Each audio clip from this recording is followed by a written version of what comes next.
एते आदमी नेचर के करीब, नेचर इम्हर उम्हर गाछ वृक्ष देख कर नीक लागे छै, तऽ पहाड़ पर बीच देख कऽ की करतै।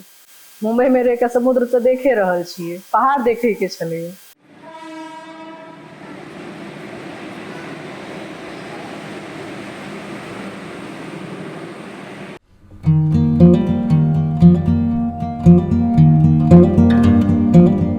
यहाँ के सपना रहे जीवन के लिए हम पहाड़ में भी।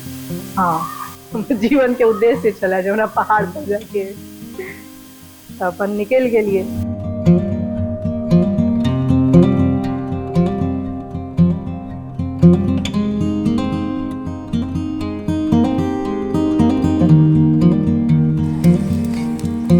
अहाँ अपन बात करियो ना, अहाँ किया पहाड़ पर गेल रहिए, अहाँ के की इंस्पिरेशन भेटल, अहाँ की ओतऽ देखलिए सिखलिए, से सब अहाँ अपन शेयर करियो। हम की सिखबे, हमरा कोनो ओतऽ हमरा एहन कोनो तेन इंस्पिरेशन नहीं रहे। आब अहीं तते कहऽ लगलिए जे ट्रैवल करू ट्रैवल करू, ट्रैवल से नहीं जाय छी हम सब, घर से बाहर नहीं निकललिए त ना। तो कहलिए चलू ठीक छै, चलू एक बार पहाड़ पर सीखे ला की भेटते। पहाड़ पर में पहाड़े छै, ओहिमे सीखे ला तो लोग के कतौ जमीनो पर भेट जाय छै, पानियो में भेट जाय छै। सिखनाइ तो चलते रहे छै जीवन में।